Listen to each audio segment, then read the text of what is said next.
વિદ્યાર્થી મિત્રો,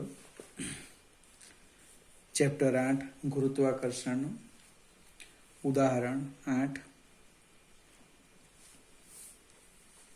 એક 400 કિલોગ્રામનો ઉપગ્રહ પૃથ્વીની આસપાસ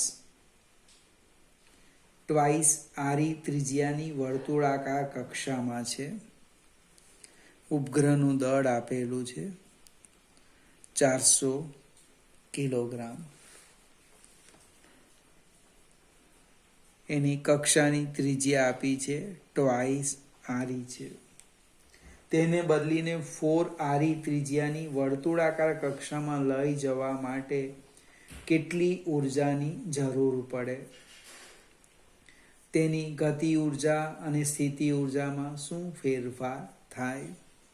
અહીંયા એક કામ કરીએ, આપણે R1 લખીએ અને અહીંયા આપણે R2 લખીએ, 4 આરી. હવે આ એક્ઝામ્પલ ગણવા પહેલાં એક સમજૂતી આપો. જો ગતિ ઉર્જા જ્યારે થિયરી મેં શીખવી ત્યારે કદાચ આ ચર્ચા રહી ગઈ હશે, ફરીથી કોઈક વાર કરીશ. હમણાં આ દાખલા માટે લખીએ. ગતિ ઉર્જા x હોય તો સ્થિતિ ઉર્જા માઇનસ ટ્વાઇસ એક્સ થાય અને કુલ ઉર્જા એ માઇનસ એક્સ થશે. આ તમારે યાદ રાખવાનું. એટલે થિયરી મદદથી પણ હું સમજાવીશ. સ્થિતિ ઉર્જા ગતિ ઉર્જા કરતાં બમણી અથવા ગતિ ઉર્જા સ્થિતિ ઉર્જા કરતાં અડધી. કુલ ઉર્જા ગતિ ઉર્જા જેટલી જ પણ માઇનસ, સ્થિતિ ઉર્જા માઇનસ. તમારે તમારી રીતના યાદ રાખજો. તમને જે યાદ રહે એ રીતે રાખવા પ્રયત્ન કરવાનો. હવે આપણે ઉર્જાની વાત કરીએ. એની કુલ ઉર્જા કેટલી છે? તો પહેલાં હું E1 લખું, અથવા આપણે એક કામ કરીએ, આમાં 5 મિનિટ બગાડીએ પછી એક્ઝામ્પલ ગણીએ. હું ઉર્જા થિયરી તમે સમજાવી જ છે. E બરાબર K પ્લસ U. હવે સ્થિતિ ઉર્જા તો ખબર છે તમને કેટલી? U બરાબર minus G MEM upon R. ગતિ ઉર્જાની વાત કરું, K બરાબર 1/2 mv સ્ક્વેર. પણ આનું સાદુરૂપ આપણે આપવાનું છે. એને કેન્દ્રગામી બળ એટલે કે mv સ્ક્વેર અપન R બરાબર minus G MEM upon R square. ગુરુત્વાકર્ષી બળ પૂરું પાડે. એક R નીકળી જાય એટલે કે mv સ્ક્વેર બરાબર minus G MEM upon R. આ કિંમત આપણે અહીંયા મૂકી દઈએ. એટલે જો ફરીથી બીજા પાના પર હું લખું છું, જોજો. સ્થિતિ ઉર્જા U સમજવા માટે એક સાથે લખવું પડશે. સ્થિતિ ઉર્જા U કેટલી? Minus G MEM upon R. ગતિ ઉર્જા જો K 1/2 mv square. mv square કેટલા આવ્યા? G MEM upon R. જો ગતિ ઉર્જા એ સ્થિતિ ઉર્જા કરતાં અડધી, 1/2 છે ને, અને તમે 2 વડે ગુણો એટલે આવી જાય. સ્થિતિ ઉર્જા એ ગતિ ઉર્જા કરતાં બમણી. હવે આપણે E લખીએ તો કે K પ્લસ U એટલે કે E બરાબર K G MEM upon R. અહીંયા 2 ટ્વાઇસ R આવશે, minus G MEM upon R. સાદું રૂપ આપો એટલે એની કુલ ઉર્જા થાય E minus G MEM upon twice R. ફરીથી એની કુલ ઉર્જા ગતિ ઉર્જા જેટલી જ પણ ઋણ. એટલે તમારે શું યાદ રાખવાનું? બસ આટલું યાદ રાખવાનું. ગતિ ઉર્જા x, સ્થિતિ ઉર્જા માઇનસ ટ્વાઇસ એક્સ, કુલ ઉર્જા માઇનસ એક્સ. અને પછી તમારે જે કંઈક આપ્યો હોય એને અનુરૂપ આને સાદું રૂપ આપવાનું. આપણે એક્ઝામ્પલની શરૂઆત કરીએ. તો કે પહેલાં હું E1 લખીશું, સામે લખીએ જોઈએ તો E1 તો કે માઇનસ જી ME M અપન ટ્વાઇસ R1. કિંમત મૂકી દઈએ R1 બરાબર છે ટ્વાઇસ RE છે એટલે E1 આવશે માઇનસ જી ME M અપન 4RE. એક્ઝેક્ટ એની બાજુમાં લખીએ E2 માઇનસ જી ME M અપન ટ્વાઇસ R2. અહીંયા આપણને R2 આપ્યા છે 4RE એટલે E2 થવાના માઇનસ જી ME M 4 એટલે 4 દુ 8 8RE. હવે ઉર્જાનો ફેરફાર લખીએ જો ડેલ્ટા E તો કે E2 માઇનસ E1 અંતિમ ઓછા પ્રારંભિક E2 માઇનસ જી ME M અપન 8RE માઇનસ જી ME M અપન 4RE. અને અહીંયા ઓછા ઓછા શું થશે વત્તા થઈ જશે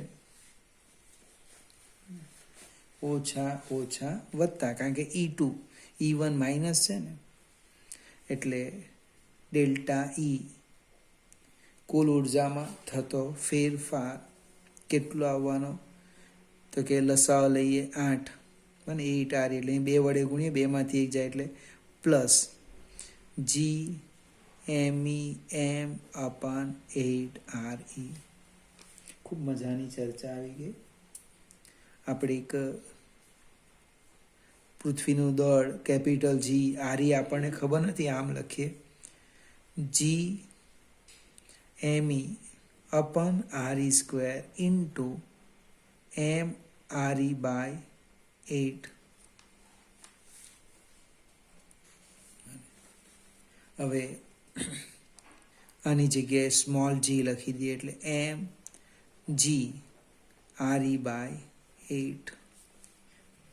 હવે પૃથ્વીની ત્રિજ્યા લગભગ આપણને આપી નથી બને ટૂંકમાં આમાં કિંમત જો આપી હોય તો આપણે મૂકીએ તો એટલો ફેરફાર આવશે. ધારો કે મૂકી દેમ છું આ 400 કિલોગ્રામ ગુણ્યા 9.8 ગુણ્યા 6.37 ઇન્ટુ 10⁻6 મીટર ડિવાઈડ બાય 8 એટલે ડેલ્ટા E આવે છે.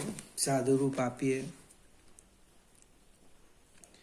એની કુલ ઉર્જાનો ફેરફાર 3. હું ડાયરેક્ટ લખું છું 124 ઇન્ટુ 10⁹ જૂલ. આટલો ફેરફાર થયો.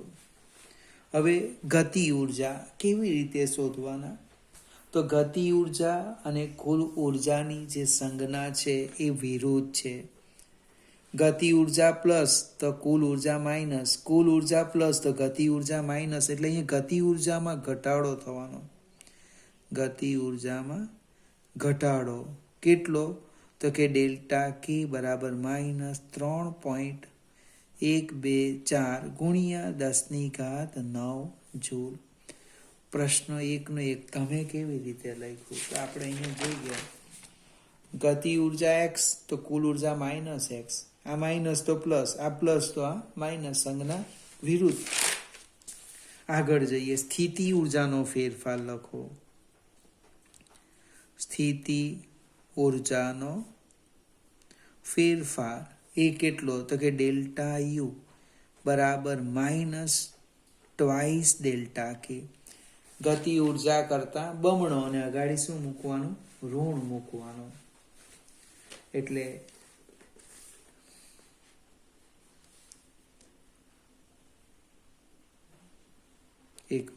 એટલે કે -2 ઇન્ટુ -3.124 ઇન્ટુ 10⁹ બને એટલે લગભગ જવાબ આવશે 6.25 ગુણ્યા 10⁹ જૂલ. સ્થિતિ ઉર્જાનો ફેરફાર, ગતિ ઉર્જામાં ઘટાડો થયો. આ આપણું ઉદાહરણ 8 હતું. હવે આપણે સ્વાધ્યાયના દાખલા તરફ જઈએ. એમાં ડાયરેક્ટ હું ત્રીજા દાખલાથી શરૂઆત કરું છું. પહેલા બે ઓબ્જેક્ટિવ જરાક જોઈ લેજો. ધારો કે કોઈ ગ્રહ સૂર્યની આસપાસ પૃથ્વીની ઝડપ કરતાં બમણી ઝડપે પરિભ્રમણ કરે છે, તો તેની કક્ષાનું પરિમાણ પૃથ્વીની કક્ષાના પરિમાણની સરખામણીમાં કેટલું હશે? આપણે કોમન ચર્ચા કરીએ.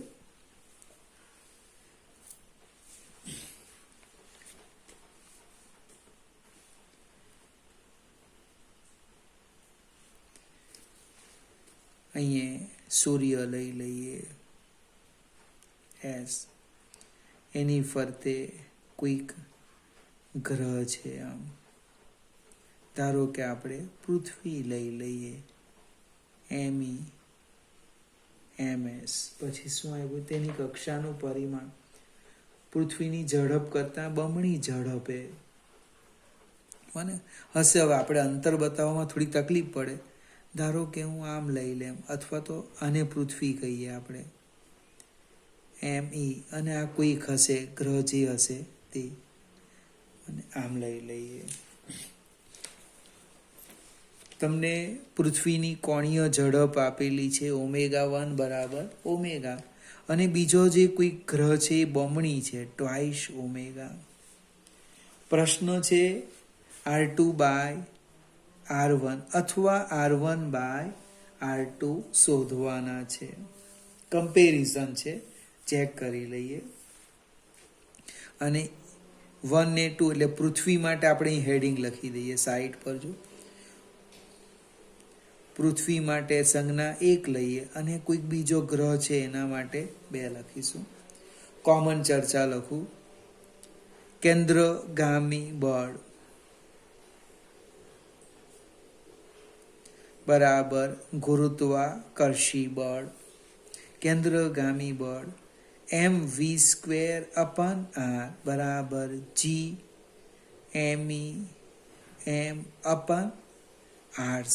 લગભગ એક r નીકળી જાય, m પણ નીકળી ગયા, એટલે કે v² g_m_r. હવે v બરાબર તો r ω, v બરાબર r ω છે. આનો અર્થ થાય r²ω² બરાબર g_m_r.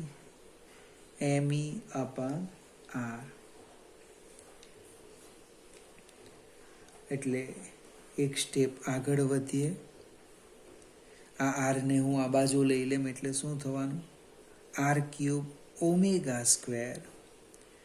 g એમી નહીં આવે, ભૂલ થઈ ગઈ. સૂર્યની આસપાસ ભ્રમણ કરે છે એટલે સન આવે ms બને.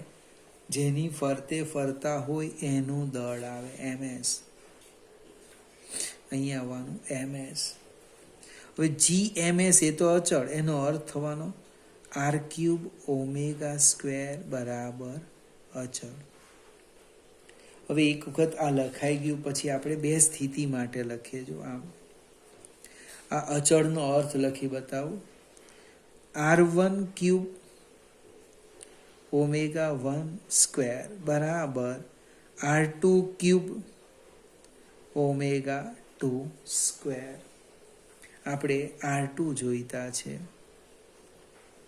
એટલે r2³ બરાબર r1³ ω1²/ω2².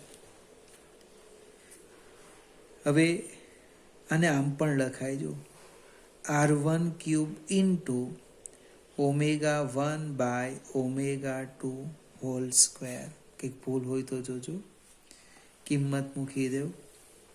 અથવા તો R2 બરાબર R1 omega 1 omega 2 twice omega raise to 2/3 અને કિંમત ઘનમૂળ લીધું ને, ઘનમૂળ એટલે 3 ઓમેગા નીકળી ગયા, એટલે કે R1 2/2/3 બેનો વર્ગ 4 થાય, 4નું ઘનમૂળ લેવાનું છે. R1 છેદમાં 4/1/3. હવે કેટલાક મિત્રોને કેલ્ક્યુલેટરમાં ઘનમૂળ કાઢતા આવડે, અથવા તો આપણી ગાડી અહીંયા અટકી જવાની અને આનું ઘનમૂળ શોધવું પડે. સાદું રૂપ આપો એ કમ્પેરિઝન એની ત્રિજ્યાનું પરિમાણ આવશે. લોગ ટેબલથી શોધવું પડે. ક્યાં કેલ્ક્યુલેટરની ટેકનિક છે, પણ આપણે અહીંયા અટકી જઈએ. બરાબર, 4નું ઘનમૂળ એ 1 કરતાં મોટું આવવાનું છે. એનો અર્થ આની જે ત્રિજ્યા છે એ આના કરતાં કેવી આવશે? નાની આવશે. દાખલાની શરૂઆત ક્યાંથી કરી? તો અહીંથી કરી. સ્ટેપ તમે જો આટલા. તો આ બધું શું હતું? જસ્ટ સમજવા માટે લખ્યું. આજે અચળ લખી દીધું એટલે આ અગત્યનું સ્ટેપ આવી ગયું. અને આના ઉપર આધારિત ઓબ્જેક્ટિવ પૂછી શકાય.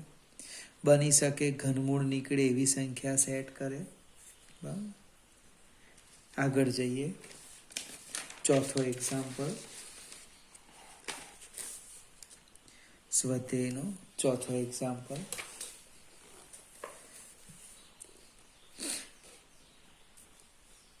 ગુરુના એક ઉપગ્રહ આયોનો કક્ષીય આવતકાળ આપેલો છે. કક્ષીય ત્રિજ્યા આપી છે. દર્શાવો કે ગુરુનું દળ સૂર્યના દળના 1000માં ભાગનું છે. હવે આ બધા દાખલા એટલે કેલ્ક્યુલેટર ગણતરી ખૂબ લાંબી આવે, પ્રેક્ટિસ થશે. આવતકાળ લખું છું 1.769 ડે એવું લખ્યું છે. એટલે એને તો પહેલાં સેકન્ડમાં ફેરવવું પડશે. 1.769 એક દિવસના 24 કલાક, 1 કલાકની 3600 સેકન્ડ.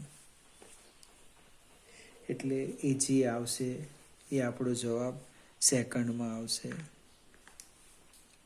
ત્રિજ્યા આપી છે R. 4.22 into 10⁸ metre. સેજ આપણે આગળ જઈએ. સૂર્યનું દળ આપ્યું નથી, આપવું જોઈએ તો જ કમ્પેરિઝન કરાય. 2 into 10⁻30 કિલોગ્રામ. પૃથ્વીનું 6 into 10⁻24 અને સૂર્યનું 2 × 10⁻30 કિલોગ્રામ. પ્રયત્ન કરવાનો, યાદ રહે. હવે આ છે જે ગુરુનો ગ્રહ છે, એની ફરતે પેલો ઉપગ્રહ છે, યામ ભ્રમણ કરે. આપણો તો એક જ પ્રશ્ન જ્યુપિટરનો અહીંયા જે લખીશું. કેન્દ્રગામી બળ હું સીધું જ લખું છું, mv²/r બરાબર જી ગુરુના ગ્રહ જ્યુપિટરનું દળ ઇન્ટુ m /r². એક r અને m નીકળી ગયા, એટલે કે v² બરાબર શું થવાનું? જી mj/r. હવે v બરાબર r ઓમેગા, અથવા તો આપણે આમ લખીએ v બરાબર r ઓમેગા બરાબર r ટ્વાઇસ π/t. એટલે v² છે એટલે શું થશે? 4π²r². અહીંયા કિંમત મૂકીએ, અહીંયા vની અપાન t² બરાબર જી m જ્યુપિટર /r. આપણો પ્રશ્ન કયો છે? તો કે m જ્યુપિટર એટલે ગુરુના ગ્રહનું દળ બરાબર શું થવાનું? 4 pi square r square into r એટલે r cube divide by G M આપણે જી ટી સ્ક્વેર એમ જેને આવે ટી સ્ક્વેર બધી જ કિંમત મૂકી દઈએ એટલે આપણે પ્રેક્ટિસ છે કેલ્ક્યુલેટરનો સદુપયોગ થશે 4 ગુણ્યા 3.14 વર્ગ ગુણ્યા આર ક્યુબ કક્ષાની ત્રિજ્યા આપી છે 4.22 ઘન ગુણ્યા ક્યુબ એટલે 8 તારી 24 6.67 10⁻11 ટી સ્ક્વેર ટી અને 1.769 ઇન્ટુ 24 ઇન્ટુ 3600 નો વર્ગ. બને સાદુરૂપ હું તમારા પર છોડું પણ હવે પાટિયા બેસાડેલા કહેવાય. બને જો હું સમજાવું સાદુરૂપ આટલું આવ્યું 2 ગુણ્યા 10⁻27 સાદુરૂપ આપી દીધું બરાબર ને. તમે પ્રયત્ન કરજો. હવે ગુણોત્તર લેમ છું જો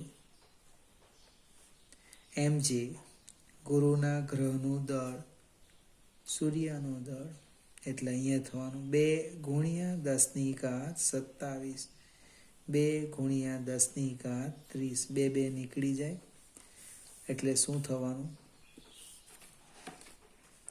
એમ જે બરાબર MS ડિવાઈડ બાય 10⁻3 30માંથી 27 જાય એટલે 3 ઉપર લે તો -3 થશે છેદમાં લખ્યું એટલે 1000માં ભાગનું દળ થઈ ગયું. સૂર્યના દળના 1000માં ભાગનું. આપણે ખોટું કરવાના નથી પણ એક ટેકનિક પણ સમજવા જેવી. તમને આ સાબિત કરવા કીધું જ છે કે સૂર્યના દળના 1000માં ભાગનું જોઈએ. એટલે આ દળ મને ખબર હતું સૂર્યનું દળ એટલે 2 કાઢી નાખો ઉપર 2 લખ્યા છેદમાં 1000 રાખવું હોય તો ઉપર 27 કરવાના. એટલે આની ગણતરી ધારો કે નહીં કરો તો ડાયરેક્ટ લખી દેવાની. હવે તમે કેલ્ક્યુલેટરે ગણતરી કરવા જાઓ મને કદાચ આ ન પણ આવે એવું ખોટું ન કરવું જોઈએ પણ સમય જોઈને કામ કરવાનું. ફરીથી વિદ્યાર્થી મિત્રો આવા મોટા દાખલાની સંભાવના ઓછી કારણ કે આમાં સમય બહુ જાય છતાં પણ થોડી પ્રેક્ટિસ કરી લેવાની.